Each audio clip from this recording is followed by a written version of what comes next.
नमस्कार मित्रांनो, फिल्मी बायोग्राफी या यूट्यूब चॅनलवर तुमचे मनापासून स्वागत.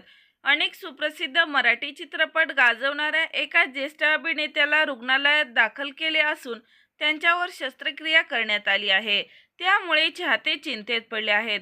तर चला जाणून घेऊया कोणता आहे तो अभिनेता व काय आहे संपूर्ण माहिती. तत्पूर्वी फिल्मी बायोग्राफी या यूट्यूब चॅनलला नक्की सबस्क्राईब करा. मित्रांनो, ज्येष्ठ मराठी अभिनेते मोहन आगासे यांच्याबाबत एक वाईट बातमी समोर आली आहे. त्यांना अस्वस्थ वाटत असल्याने रुग्णालयात दाखल करण्यात आले होते. त्यात त्यांच्यावर हृदयाशी संबंधित शस्त्रक्रिया पार पडली असून त्यांची प्रकृती स्थिर असल्याची बातमी समोर आली आहे. शस्त्रक्रिया पार पडल्यानंतर काही तासातच अभिनेते मोहन आगासे हे स्वतः समोर येऊन आता त्यांच्या तब्येतीबाबत माहिती चाहत्याबरोबर शेअर केली आहे. तर मित्रांनो, अभिनेते मोहन आगासे हे तुम्हाला आवडतात का? लाईक कमेंट करून नक्की सांगा. तोपर्यंत धन्यवाद.